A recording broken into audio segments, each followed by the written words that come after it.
Welcome. It is October 12th, 2015, and I am Coach Jaynine. And we are here for our morning Moto, which is just a way to get your day jump started with a positive mindset. I read from Joel Osteen, and then we jump in and discuss a topic. I am a business coach. I'm the owner of Dreamcatcher. So this is part of my normal routine, so I'm just sharing it with you. And as we go through here, we'll be, like I said, just seeing where this leads us, but we always start with Joel Osteen and always have a great blab. So let's get blabbing, and I hope others jump on here so I'm not by myself today. It is a holiday in the United States, so I don't know if everyone's in bed this morning enjoying some sleepy time or what we got going on. But I'm going to jump right in. A priceless legacy. They are like trees planted along the riverbank, bearing fruit each season. Their leaves never wither, and they prosper in all they do. Psalms 1:3. If sickness and addictions and wrong mindsets can be passed down in a family, how much more can God's blessings, favor, and good habits be passed down? I know that much of the favor and blessings on my life did not come to me by my own effort. I didn't accumulate all that I have and that I am currently enjoying on my own. It came to me because my mother and father passed it down to me. They left me not just a physical inheritance, they imparted a spiritual inheritance to me as well. We can build on the past. My father put me 40 years down the road when he passed the baton, handing over the ministry of Lakewood Church. My dream is to place my children far, far down the road. And I'm not talking financially. I'm talking about their attitude. Welcome, Hillary. Helping them along their work habits, in their character, and in their walk with God. We need to remember that the generations are connected. You are sowing seeds for future generations. Whether you realize it or not, everything you do counts. Every time you persevere, every time you are faithful, every time you serve others, you are making a difference. You're storing up equity in your generational account. It is easy in life to think, well, I'm just a businessman, I'm just a housewife, I'm just a mom, I'm just a single mom. No, you've got to learn and think more generationally. The fact that you are a hard worker, faithful to your spouse and family, giving it your all, you are sowing seeds for those who came after you. You may not see it all happen in your lifetime. You may very well be sowing a seed for a child or a grandchild to do something great. But don't get discouraged. It is your family legacy. It's not just your life and you're changing. You're literally changing your family tree. You're changing your family tree. Everything you do counts. And Hillary, we're reading just a quick passage from Joel Osteen to start our day, and then we'll jump into our topic. So I'm almost finished, and everything we've been reading from day one when I started Blab started with this book. So it just keeps following and it keeps growing. So my grandfather on my father's side worked extremely hard most of her life. My grandparents were cotton farmers, and they lost everything they had in the Great Depression. That sounds familiar. So did mine. They didn't have much money, had little food, and no future. My grandmother worked 12 hours a day, earning 10 cents an hour, washing people's clothes, $1.20 a day. But my grandmother never complained about her plight. She didn't go around with the poor me mentality. She kept doing her best, giving it her all. She was determined and persistent. She may not have realized it, but she was sowing seeds for her children. She passed down, hey Chuck, good morning. She passed down hard work, determination, and persistence, which my father built upon. Because grandmother laid the foundation, Daddy was able to break out of poverty and depression and raise our family to a new level. My grandmother never really enjoyed the blessings and the favor that her descendants did. Had she not been willing to pay the price, my father may never have escaped poverty, and I might not be enjoying the season of usefulness that I'm experiencing today.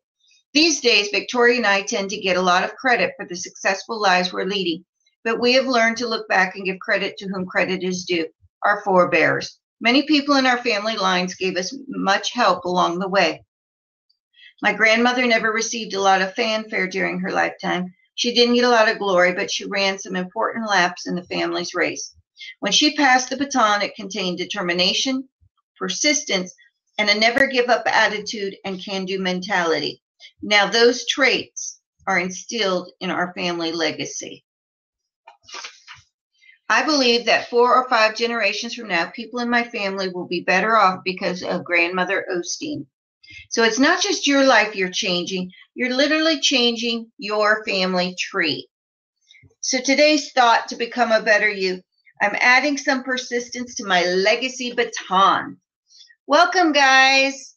You know, and again, I am just reading every morning a little bit from Joel Osteen, and then we jump in to talk about anything you would like to talk about, or if nobody has anything they want to talk about, I have a little, just kind of an agenda that we can piggyback off of.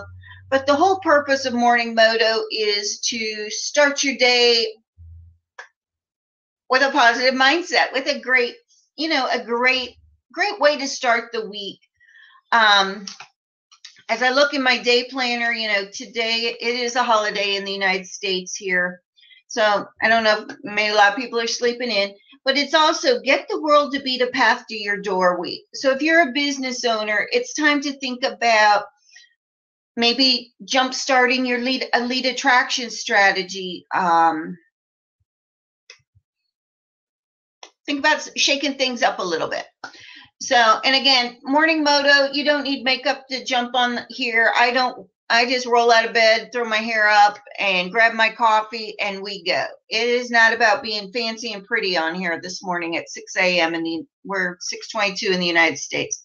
So when I think about, and if you don't want to jump in the seat, hop in the chat and share some thoughts, some tips, because I'm glad you're all with me this morning. So when I think about starting the week in a positive mindset, the number one thing to do is to remember you get to choose.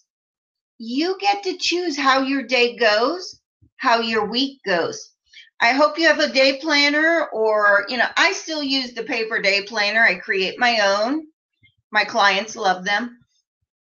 But I'm going to share a document that I have that my mastermind uses, and you can download it. Go to my on my website, and it's called a productivity tracker. And what it will help you do is I've kind of adopted, we swapped it up last year. We made some new changes. It's kind of now a business revenue generator growth sheet. You write down the 6 things you must complete today.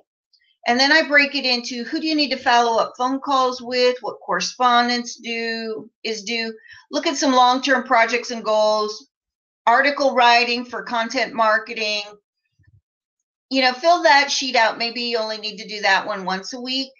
And then the actual productivity tracker, I use that daily. When I start to feel like I'm dilly-dallying, not accomplishing anything, I complete the productivity tracker.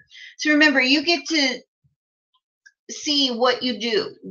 And there's a room on here for a daily affirmation, something positive. And remember, you get to choose what you do, who you work with, how your life goes, whether it's good or bad. You get to decide. Another strategy for adopting a winning mindset is really seeing the good in what we may see as the bad. I always say rejection is God's protection, whether it's a client gone sour, a business deal that fell through. Rejection's God's protection. He's got you covered. It is, some things we can't control. As much as we're all control freaks, we can't control everything. And the third strategy, hi Daniel, is to really just ask God for guidance. Ask him for help. Say, you know what? I need help with this. Hey guys, love that you're all joining us. Gratitude Coaches joined us here. So, again, you get to choose the good or the bad. How do you view things? I choose to see the good. And then again, when you find yourself worrying, pray on it. And when you pray, you're turning it over to God, to your guardian angels, to everybody up there. You know what? And you just say, be very specific. God, I don't know how to do this contract. I don't know how to handle this in negotiation. I don't know how low to go, or, whatever it is that you're conflicted with, or maybe it's even a family problem. But you know what? Once you pray on it, turn that worry over to God, let him have it, and you don't need to worry about it because he's got it. He's going to guide you. And that's part of that is listening. And I'm horrible about it. And when I go to mass on Sundays, I'm like, God, I promise I'm going to listen more this week. I promise, please tell me, what do you want me to do? So turn that worry over. But those things will help you just with that mindset shift. You're going to be around people who just hate Mondays. Oh, it's Monday. I love Monday. It's a new day. It's a fresh start. I wish I could say my desk was clean because it's not. So part of that, I think we're all control freaks if we're business owners, is again, prioritizing. That's where that daily 6 on the download, again, I put a link for a download for my productivity tracker. You can download it for free up here. Just download that. And you're going to put down the 6 most critical things. And you might not get all 6 done. That's okay. And do the one you don't want to do first, or the one that's the most critical revenue producing. Do that first. And then track. On here I have, starting at 6 a.m., because most of my people and me are morning people, even though I've been up way before that. Track, what are you doing? And this is one of the most valuable pieces of this form. Track what you're doing, why, and was it business or personal? And I don't know. Well, I guess it's the power of holding yourself accountable. But also when you're doing some of these things, I'm looking around on my desk for like an example. Sometimes we spend more time procrastinating on something we don't want to do than it takes to do it. If there's something that's been on this productivity tracker, if you print them every day and something's not getting done, it's maybe you don't want to do it. Maybe you don't like to do it. You don't know how to do it. Delegate it to an assistant. Hillary says, I think for me, it comes from working for myself. You never get that traditional Sunday night feeling. Describe your Sunday night feeling. If you want to jump on in a seat, Hillary. Join me in this. And again, you don't worry about looking beauty queen, because hey, this morning blab, when I first started, I said no makeup required, but I didn't want to kind of take up all of our space. But now this is about jumping up, morning coffee, and being real. Good morning. Hey, Hillary. I've just been to the dentist, so I'm a little bit swollen. Oh, you look beautiful. Oh, I don't feel it, but good morning. How are you? I am doing good. So what's your Sunday night feeling? That totally rested? No. Going back to Happy Monday conversation, where Grateful Tony says, I love Mondays too. And I remember when I worked for someone else, it was that, Sunday night. Whereas now, I never get it. You don't get it. Yes. I hadn't thought about that, but you are so right. Yeah, I love it. Well, I like Mondays, but to go to the dentist at 9 a.m. was a little bit not a great decision. I agree. I think, for me, Mondays are just a fresh start. It's a new beginning. I do use Sundays a little bit. I try not to prioritize for the week and just get kind of my game plan going, a little jump start on Monday. But I love the flexibility. I love the flexibility I have. And, it's beautiful. It is really beautiful. Grateful Tony, come and join us. Oh, Tony, jump on in.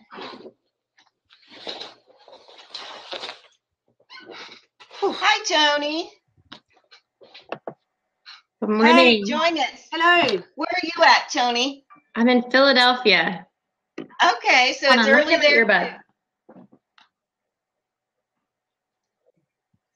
So what time is it with you, Jane? Jane, it's 6:30 in the morning. 6:31. Wow. It's 11:30 here.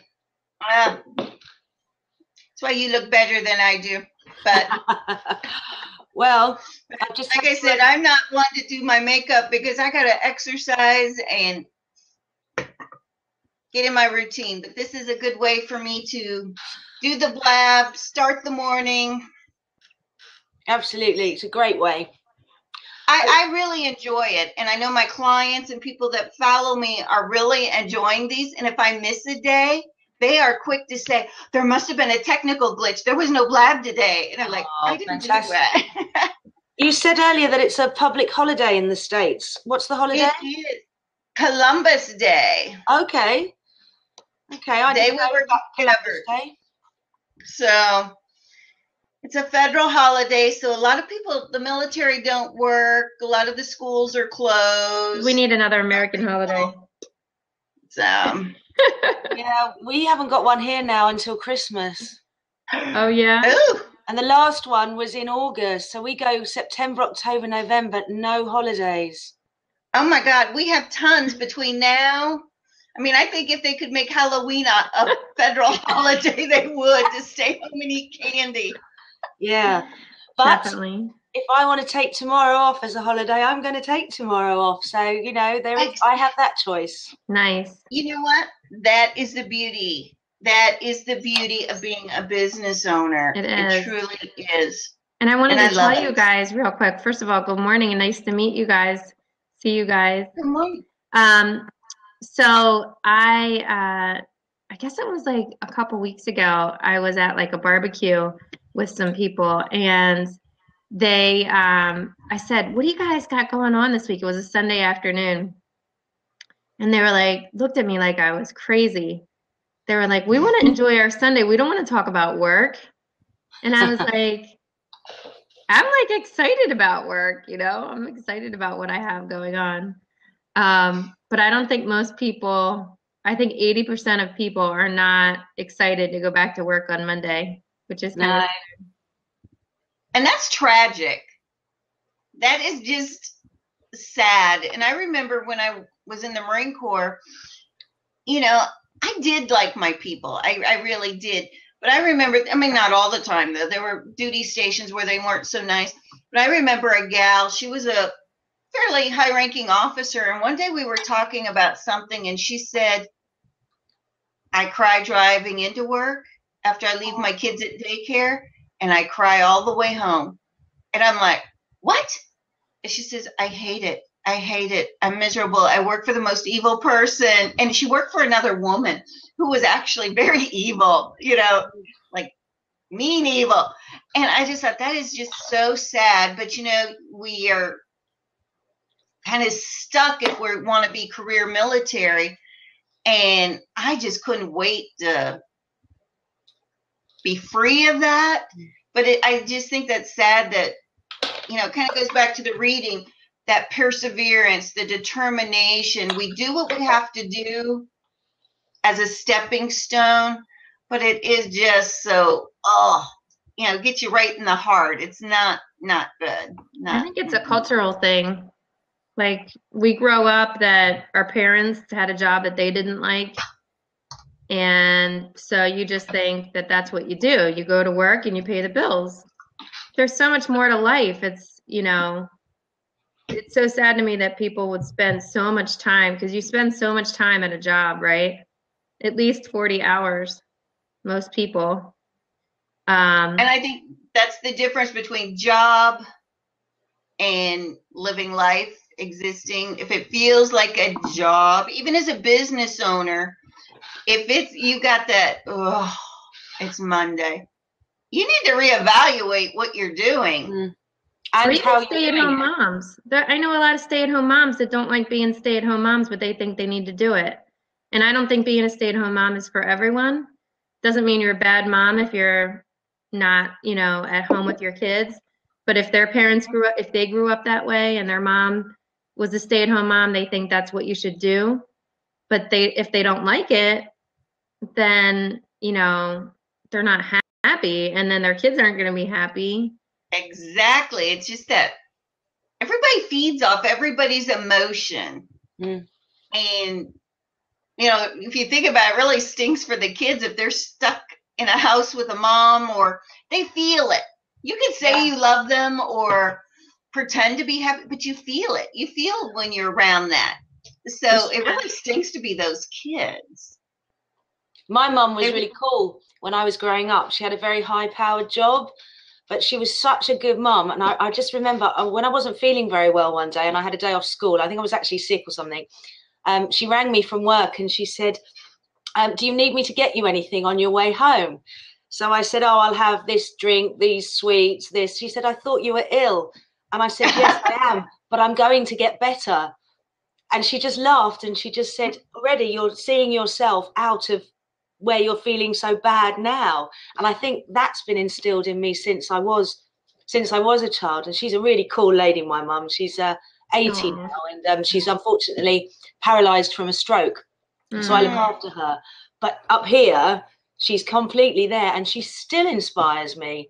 You know, she lives with me and she still inspires me. She still kicks my butt when I'm not doing what I'm supposed to be doing. But she's cool. And I think that is so important because it's so much that mindset. And if you don't get raised with that, if you're raised with the negativity, it gets passed down generation to generation. We look at, you know, friends who are negative Nellies, Debbie Downers. Well, they're just like their parents. And their they don't know any different. Are probably going to be the same way. And, Can I brag for a minute? Yeah. A couple weeks ago, my 4-year-old daughter, we were at church, and she goes up to one of the choir members that were, you know, wearing their gown or whatever it's called after church, and she said, I just want to thank you for your beautiful singing. And he said, what did she just say? I said, she thanked you for your beautiful singing. And he's like, no one's ever thanked me for my singing. He goes, she just made my day. And so it makes me feel good, Hillary, to hear you as an adult, like, you know, so appreciative of your mom instilling gratitude into the gratitude coach. Yes. Because it really is a habit and a lifestyle. Yeah, I agree. That the more you instill it, I think starting young, I hope that my kids just start being more grateful for what's around them and be happier people. And, you know, hopefully that transpires into their work and to what they want to do with their life. Yeah, no, it's cool. I think also as a child, whenever I made mistakes, I was quite a fiery child. I was always doing something. And I made mistakes. And instead of saying, I told you so, she would pick me up, put me back out there, and off I went again. And she taught me very young that if you go there, I've been there, you see it, I've seen it, you do it, I've done it. And so basically, if there was ever anything I needed to confide in her or wanted to talk about, she wasn't going to be shocked, or, you know, she wasn't going to not listen. And I think that's wonderful to have that kind of thing. And she taught me that, and I say this today, if you make a mistake, whereas you might see it as a failing or whatever, you make a mistake, learn from it. But if you make it twice, have a really serious word with yourself, because if you do the same things and expect different results, then you're a little bit crazy. And I take that. I've taken that all through my adult life as well. So it sounds like she had a way of saying things without being judgmental. Yes. Yes, she still does good, which is good. Yeah. No, I don't know if I could say the same thing. Sometimes I say things in a way that's more, you know, you get your emotions involved, and I can be a little judgmental sometimes as a parent. I think I struggle with that, with just saying, okay, like, this is what this is what you did. This is what you need to learn, or this, what did you learn from it? I guess it's good though that you're at least, what did you learn from it? Let's just do a couple shots. We got Ian, Jeff, Adam. Welcome everybody. We're talking about getting a positive mindset for the week. And we've just kind of really gotten on to gratitude and, you know, focusing on the positives. Even when you do make a mistake, there's lessons to be learned. And it's allowing yourself to learn from those lessons and don't beat yourself up. Good morning. And how we're spelling morning this morning is M-O-R-E-ning, because we're here to get more, right? Awesome. Love it. Hi, nice to meet you, ladies. I'm Rocco. I'm currently walking to the beach, my morning ritual. Nice. Where are you at? I'm in St. Petersburg, Florida. Okay, so Wow. we got a lot of the East Coast people this morning. My base is in Houston. I spend about 2 weeks out of every month in a tropical location just to be able to to write my thoughts and organize my month, and then I go back and I go get it during the city. Nice. Yes, I'm in St. Petersburg right now, so it's kind of fun to get on blab while I walk. It makes my walk better. Thanks for taking us with you to the beach. I'm a little bit jealous. Don't forget, I'm in England. We don't have the weather you guys have. Oh, it's really nice right now. It's like 75 in the morning, and throughout the day it's probably like 85. Wow. I'm a Nice. tropical being though. Like that, I cannot handle the cold. Like unless I have probably a queen that can warm me up. Warm my heart with some loving. So what tip would you share for having starting your Monday off on the right foot? Well, I've plenty, but I'm going to share a couple with y'all that has tremendously been very beneficial and added value in my life.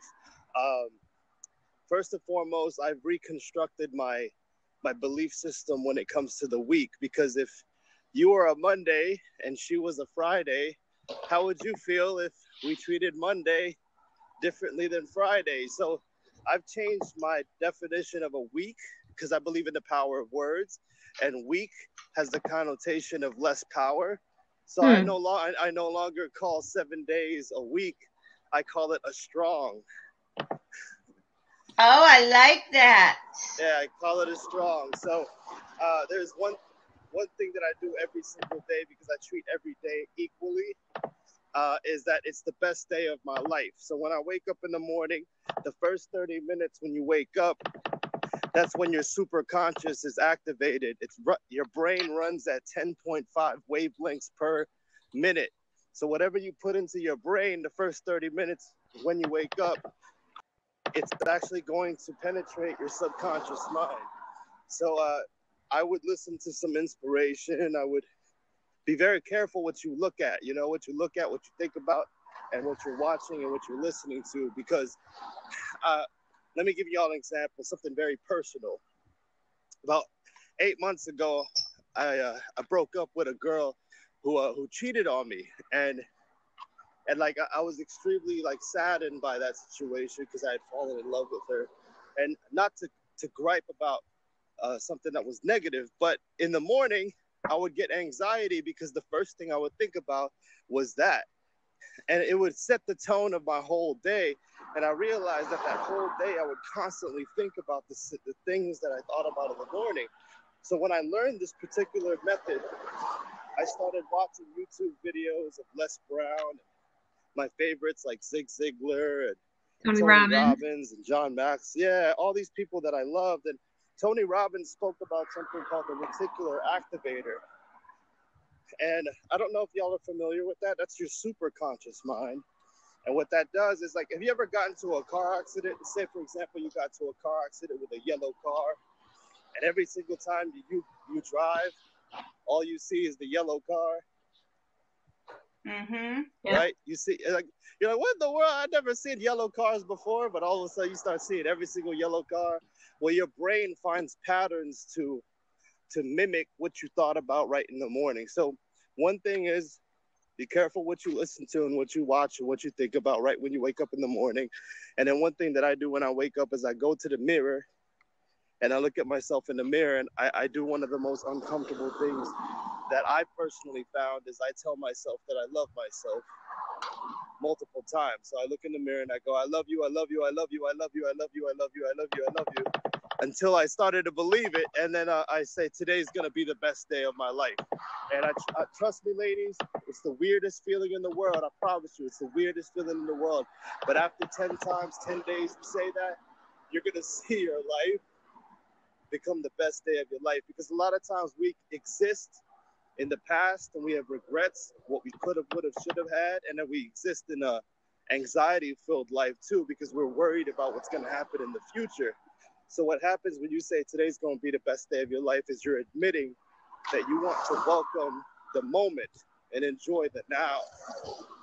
And that's how I set the tone. I think it's very important to just set the tone of your day, and then that will set the tone of your strong. That's beautiful, Rocco. I like that. Thank you. Good morning, Austin. And again, that's why every morning my habit is, of course, stumbling down. I'm woken up by Miss Savannah, my blue pit. We stumble down. She gets food. I go out and feed anywhere from 6 to 11 feral cats. Grab my coffee, start the coffee, come back, read the Joel Osteen. And then now that's part of our morning blab here. It's just to get that right tone. And if I don't do it and I just start looking at emails, right? Oh no, sometimes it can be that anger, that stress. And when you talk about the yellow car, I think about negative clients or somebody who's been nasty, and I just look at that file or that. Yeah. We all have a yellow car, right? Yes. Oh, we lost Hillary. Okay. I started, it really is about habits. I think you're right, Rocco. I started every morning waking up and I put my hands up and I say, thank you, God. It's the first thing I do. Thank you, God. Yeah, it's the first thing I do when I wake up. And it doesn't always, you're right, it doesn't always feel natural. It's not like, it feels, it's stepping outside your comfort zone a little bit. But but just creating, you're responsible for filling up your own bucket. And I talk to my kids about filling up your bucket, filling up other people's bucket. But at the end of the day, you have to be responsible for filling up your own bucket. And if that means, looking in the mirror and saying, I'm beautiful, I'm amazing, I'm awesome, or thanking God and just having a heart full of gratitude that your heart is beating and you have another day. But, and that is very important. I think it starts with respecting yourself. But it goes back to what we were talking about with the passing down from generation to generation. And if a child hasn't been raised that way and is now an adult, they don't love themselves. They don't appreciate and respect themselves. And they've got to learn and break that cycle of almost an abuse, because it's a mental game going on in their brain where they think they're not good enough. They're supposed to be, almost kicked to the curb by everyone, because that's what, we talked about people going to a job they hate because that's what their parents did. It's kind of that same thing. They're kind of that, I picture the dog being kicked in the corner, abused. And they've got to respect themselves and say, you know what, enough's enough. I'm not taking on these clients. I'm not taking on these things. I can say no, just no, without an explanation. Just no. It's sometimes innate. Like I have one daughter that is much more flexible and resilient and always looking at the positives. And my other daughter, she has to work at it. Like she takes things personally if things don't go well. She's very hard on herself. And I have to really instill that gratitude and fill up her bucket a lot more. So I think it depends too on how you are, what kind of person you are. But the habits definitely, help, because like Rocco said, Tony Robbins talks about a myelin sheath in your brain that you actually have to, I forget how he says it, but you actually have to change the chemistry in your brain. Yeah, your neurons. Yeah. And that, goes back to evaluating your diet and the chemicals you're ingesting and keeping those neurotransmitters doing their thing without, I teach psychology, and we just went over this again. And I'm like, guys, why do we care? I am very anti-medication. And it's like, do the natural things. Get out there and exercise. Get the endorphins going. Drink water. Patty's got some great comments over here. He quit Facebook for 90 days because he was getting stressed out about events and circumstances occurring that he had no control. I have really tapered off Facebook because I found it very negative and nasty. And again, that was part of doing the morning blab was, you know what, I'm just going to share what I do. and it's been a great experience. We got an extra seat if anyone wants to jump on, and we're talking about just really starting the week, the strong in a positive mindset, and how to enjoy what we do. Enjoying a Monday instead of a mundane Monday, having it a really motivational Monday, a productive Monday, making it really, Patty says he wakes up and just sits and thinks for 30 to 60 minutes. I think that quiet reflection is good. It's really good. We have so much noise during the day. I actually work with, I'll get the alerts for Blab, and I'm like, how do people get anything done? I need total silence. I don't have music going. I don't have radio going. Total silence. And I am most productive. So I think you have to know what works for you, too, when it comes to chatter, how much you can overload. Yeah, we do live in a noisy world. Mm-hmm. I like your name, the Gratitude Coach. Thank you. That's cool. So tell me about yourselves. You're a psychology teacher, Jaynine? Jaynine, yeah. Yeah. You're okay, I'm a retired Marine. Did 20 years in the Marine Corps. That's awesome. Hoorah! And always thought I would be a clinical psychologist in a hospital. And after about a year and halfway through my PhD program, I realized I don't do whiny people at all. And I am much better suited as a coach. So I had already started a life coaching business, but people really didn't want to pay for life coaching. They wanted to pay for business coaching, social media training, and it just took a progression, and I love what I do. Most of my clients are men because I don't do whiny. I don't have really that soft side of me. You're a Marine. I am very cut and dry. Let's make things happen. And no whining. You get a little pity party, but we put a time limit on it, and we designed a new strategy and move on. I have a black belt in karate. Yay. So I am really good at getting people to take action. I kick butt, and I'll say, if I need to drag you, kick you, what are we doing here? So awesome. I love it. I'm still in North Carolina, Camp Lejeune. My kids are all grown, and it's just me and Miss Savannah's laying here on the floor, my dog. Sometimes people think she's my child, and I'm like, no, it's my dog. I'm always talking about my dog. No grandkids yet, but I hate seeing people waste. My business name is Dreamcatcher, and I started that because in the Marine Corps, I saw people with no dream.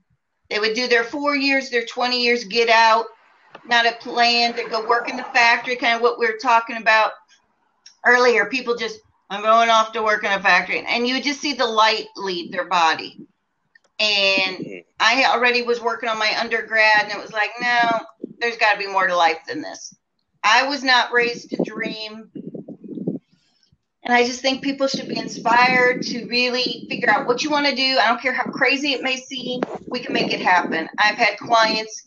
My oldest client was 87. Wow. And I learned so much from him. I bet. He was always working on a new patent, a new invention. Wow. And I loved working with him. That's awesome. And this summer, my youngest client was, I think, 16 or 17. And we were developing what's she going to do when she goes off to college? What's the next life for her going to look like? So it was fun. Awesome. Lots of fun. So Patty says, so many people with no ambition beyond themselves. Patty, join us. Jump in the seat. Just join us. I have to get going, guys. I got a lot of stuff to do, but it was so great meeting you, Rocco, and seeing you, Jaynine. Hi, Russell. Thanks. I'm grateful for you. I'm grateful for you, too. Have a great day. Bye. Good morning. What's up, Russell? Well, it's evening for me here. It's coming up to 10 p.m. Okay. So what's your tips for having a great day? Since your day's almost over. What I was talking about earlier was a technique I recently picked up from a guy called Kyle Cease, which is talking about things from past tense, so as if it's already happened. So instead of going, I'm going to have the best day ever, you go, I remember when I did this. It was so good. I really enjoyed it. I grew so much from this experience. Or if something you want to procrastinate about is coming up, like I have to write all these uncomfortable emails. You go, I remember when I got home and I just sat down and I was in this great flow and I just wrote all those emails I needed to, and I felt light and free and like that. And it tricks your mind, and then you believe it. And then when you experience that feeling of elation, and then when you actually sit down and do it, you strive after that feeling again. Can you repeat that, Russell? I sort of lost you while I crossed the street. Sorry. I was writing it down. It's good stuff. I know. I felt it. Now I want to recapture it. Just like you know it. So I was saying, by experiencing things in past tense, you can trick your mind into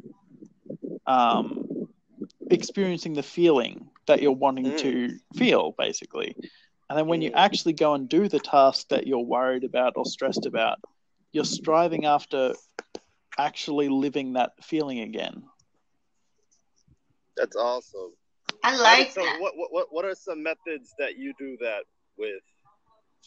Well, I've been doing it with, I'm an epic procrastinator. So if there's ever something that I'm just seeing myself avoid, so lately it's been building my website.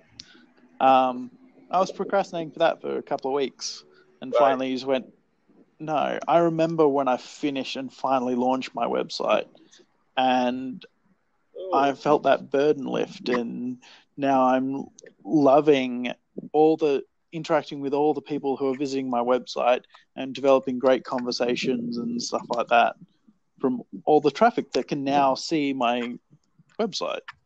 Because if I didn't do it, no one sees it. Yeah, that's really cool. That method is very highly effective in tricking the mind. Tricking the mind is one of the most effective ways of developing a better week. I do something where I email myself. Jaynine, you mentioned something about checking emails, and there's two things that I do with my emails, or I write myself a letter. You know, if you email yourself, just like what you were talking, Russell, where it's like, hey, what's up? Like you write a letter to yourself. You're like, hey, what's up, Russell? Today was wonderful. You did a great job finishing your website. I'm proud of you. You know, like that kind of thing. When you write yourself an email and you send it to yourself, you could also time it to send it in the morning. So when you get it in the morning, you open it up and it's almost like receiving a gift. And then you start to believe that you actually did it. And then what happens is you'll attract those type of situations where you're no longer procrastinating. Yeah, it's also really fun exercise to do with someone else, where you each build on each other's things. So if you're working alongside someone, you go, I remember when we did this or started this. And they'll go, oh, yeah, I remember that too. That was really, really good. And then we also then moved on and did this task, and it just grows and grows and grows and builds. Right. And here's another thing. It's a mindset shift. It's a visualization. Yeah, paradigms for sure. And another thing that I do is, let me ask y'all a question. How often do you check your email? Like throughout the whole day? Or social media? For me right now, building my business, it's fairly constant. Okay. Because my business is social media, etc.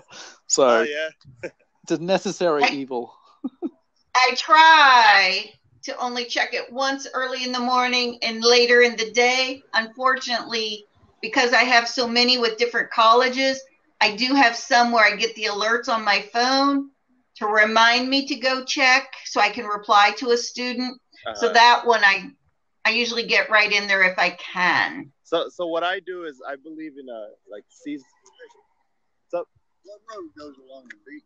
Oh yeah, it's this road right here goes along the beach. You just keep going straight.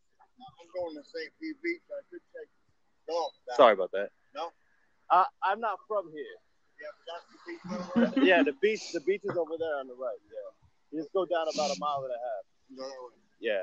So Russell, where are you at? St. Petersburg. I'm in my bad. Melbourne, Australia. Okay, great. Thanks for joining us. These are great ideas, great tips. Hey, and that's the beauty of the Blab. We just,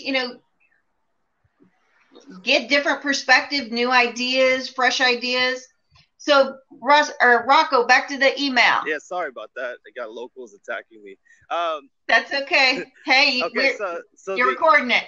You're log out of your email and log out of your social media and change your password to something to reflect your goals in the season that you are in your life right now.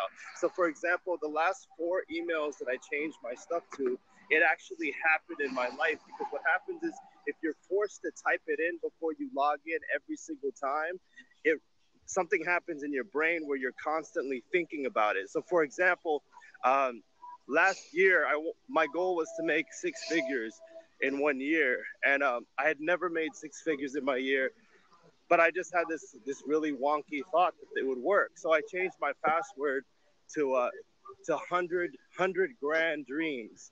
100 grand dreams. That was my password. And I typed it in, probably like 28 times every single day. And I did it for a year. And then when I did my accounting throughout that year, I was at 98,000. Yay. But it's just, one more. I did something very similar with that. I made it a very positive affirmation. Yeah. Something just, instead of my normal blah, blah, it was like, no, it was more goal oriented on. And when I have several for clients that I manage, and I make theirs very focused on what their goals are too, whether it's more money, new job, make it exactly, yeah. That's awesome. So I think that's a good one, because we get to where we don't even remember what our passwords are. So It's just one more positive. Exactly. Yeah. Especially me, who has macro key. So I press one button and types in my password. Hey, so Russell, what kind of social media business do you have? Well, I recently started getting involved with search engine optimization and content marketing. But I'm kind of taking a slightly different take on it, in that the way content marketing specifically has changed lately, and particularly with Google's algorithms, it's now more about adding value to your audience, your readers, whatever, beyond like keywords and stuff like that, beyond the topic that you're specifically talking about. So it's how much more you add actually is the real benefit to you, even just purely algorithmically. I think it's how do they feel when they get done reading your post, listening to a video, reading your newsletter. How do you make them feel? Do they feel empowered? Do they feel like, oh crap, I suck? It's that whole relationship. And I've always said I started my business in 2006 at the prime time when it was relationships instead of the used car salesman tactics, because that's not my style. I've always done, that it's relationship. Inspiration economy was the term back then when I started. Inspiring people. I love that. And nowadays, people's bullshit meter is really sensitive. I have a good BS meter. And when so it's going like this, it's like you see personal growth speakers going, we only have 10 to create a sense of lack. So everyone rushes to the back of the room and signs up. Yuck. No. It feels gross. And you have all these people talking about strategies and stuff, whereas if you're talking from your heart and you kind of set yourself free from the results, being perfectly happy if you screw it up and fail at the same time as if you do really well. Both results are how it was meant to be anyway. Rejection is God's protection. So let go of the results. And you'll be surprised how soon, and overwhelmingly the results turn That's up. amazing. I got a lot of value from that right there. Thank you for sharing. I keep looking because it must be just like absolutely pouring rain here again. We have had rain, I swear, for 3 weeks straight. You're in And North Carolina? yes. How far away are you from Raleigh? 2 hours. My daughter lives in Raleigh. Okay. Cool. Yeah. That's where I go when the hurricanes come. I'm on the coast. Do you have beaches there? Yes. Yep. The military base is on the beach here where I'm at, so I get to go to the base. So. Well, I really like your business model, Russell. That's very admirable for you to focus on integrity. You know? Yeah. Well, it's being yourself, or your authenticity is worth more than any strategy or marketing technique. Because being true to yourself, people they latch onto that. So you come from why rather than how. Because as soon as you think of how has something been done before. Whereas if you come from why, you feel the drive, the need. I'm doing it because it's what I have to do. It's like I speak about these things because it's like I have this drive to communicate it. It's not because I'm going to get anything from it. It's I have this in me that I feel will benefit others. Well, you enjoy life more when you're focused on the giving and doing what you love and not what everybody else says you should do. Yeah. When I first started the Blab, I'm new to Blab. I think we're maybe in the 4th. Well, I joined 10 minutes ago. We had a conversation in one of the very first episodes about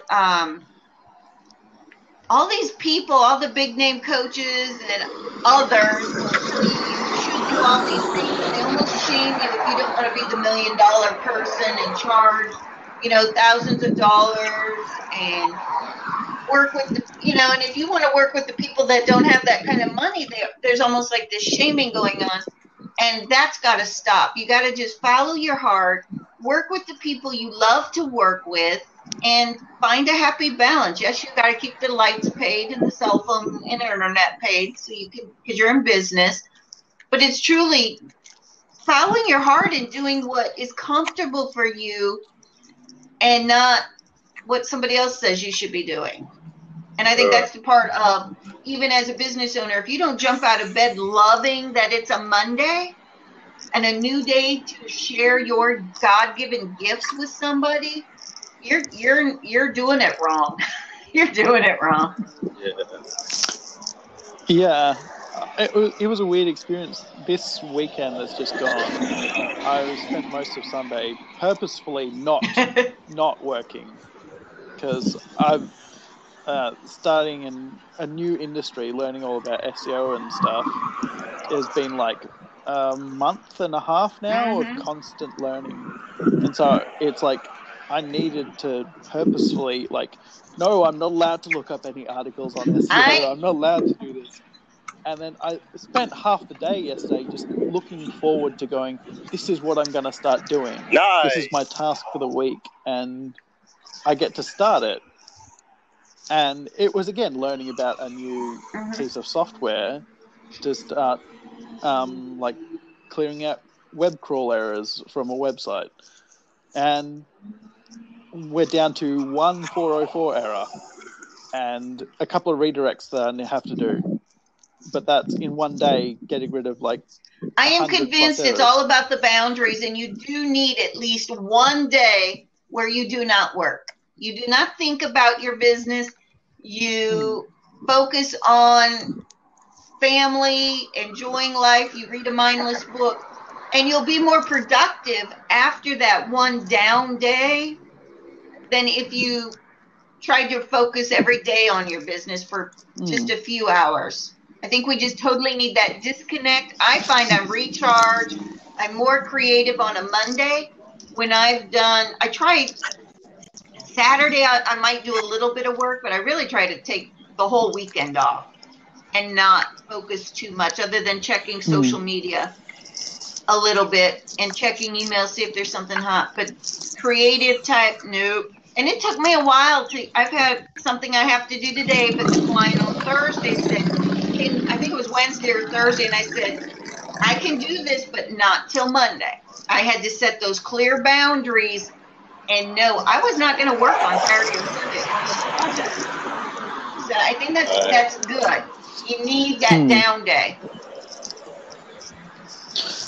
And you hear people say, it's like, oh, I can't afford that downtime. It's like, no, really. You'll be more creative and more productive when you return, I think, because you have to be. And set the timer. And that's, again, where if you go on over to my website, I put a link. There's this productivity tracker where you record your daily affirmation. What do you got to get done today? And then track what you're working on. Because when you prioritize and you set a timer, I always tell my clients, think about this. When you're procrastinating or you're spending hours on something, really think about, would I pay an employee to spend that amount of time on that task? And if the answer is no, think about, well, how long would I pay them, or how long should realistically it take? And you set the timer and you hold yourself accountable, and you'll get the work done. You'll be much more productive. Nice. When you do that, instead of just dilly-dallying. It is so easy to waste the day checking email, moving one stack of papers from one part of your desk saying, oh, I'm organizing. Are you going to pay an employee to organize all day and really just move one stack from here to there? No. I conveniently have my husband for that. He's a passionate organizer. I spent a day down with my parents, and he reorganized my office. And it was amazing to come home to. It was like, oh, it's clean. What did you do? I had a gal a couple years ago who would come. She would come about every other week on a Friday for a half a day. And she would go through all the junk mail. She would and whatever she did not know where to put, she would stand by my desk literally with this stack. And she'd say, okay, Jaynine, go put this where it belongs. No, do not put it on the desk. Get up. Go file it. Go put it where it belongs and tell me where it goes for next time. And she kept me so organized, and I actually need her back. But it was money well spent because I hate filing. I don't like filing. Right. Hey, there's a book. I don't know if y'all are avid readers. Let me pull up the book. I love this book, and it really was hold on a second. Let me pull it out. It's called the. Can you see that? No. Okay. The life-changing magic of tidying up. And it's written by this lady named Marie Kondo. And what it is really, I mean, it's awesome. It added so much value to me because it's about discarding something that doesn't serve you anymore. So it's like clothing or books or papers or even relationships that no longer serve you. You basically thank it for its service. You're like, thank you for being a part of my life, but I think that we're complete right now, so I have to let you go. And I had trouble letting go of a lot of different things in my life, and that's what part of my disorganized mind is that I didn't let go of things. And in order to make room for something, you have to let go of something, you know? So I started discarding things, and before you know it, my mind started getting even more clear. I was like, what's going on? I did that with my office nice. A couple of weeks ago, and it was whenever I found my decision for approaching it was if I found myself trying to justify why I was keeping something, it had to go. If you what? Because anything that I really needed to keep, I would just feel I needed to keep, and there would be no justification. It's just like, oh, I need to keep that. And then looked back at everything that I've kept, and it's just like, wow, I actually really value those things. And yeah, got rid of all these books that I've read but are no longer kind of relevant, or they're not adding anything new to me. So I pass them on to other people that can benefit from and them. I think a lot of it is that environment. I can't work in a messy environment. Some people say they can. I cannot. So it's, again, knowing what works for you. It really does. Yes. Well, listen, I send your link, Jaynine. It's been a pleasure. Thank you so much for administrating such a positive environment for us to meet and talk. And I will check out your productivity sheet, and then send me your social media if I can like anything that you have or share anything that you have, or I can help y'all out in some sort of way. Let me know. You too, Russell. Good luck to your endeavors, and send us your website so we can check it out. We can learn from one another. Coast to coast. Definitely. Post over here. We've got to wrap it up. I tried to keep this right at an hour. Miss Savannah's now standing beside me, so I think it's time for her to go for her walk. This has been great. Rocco, Russell, and we had Hillary on earlier, and we had Grateful Tony. This has been a great way to start the week. Everyone have a wonderful day. We'll be back on Wednesday. We're not going to do every day. We're going to try to go every other day. So we'll be back at about 6:15 on Wednesday for another morning moto. Have a wonderful day. Remember to you have the power to choose how your day is going to go. So make it a positive one. Everyone, bye-bye. Take care.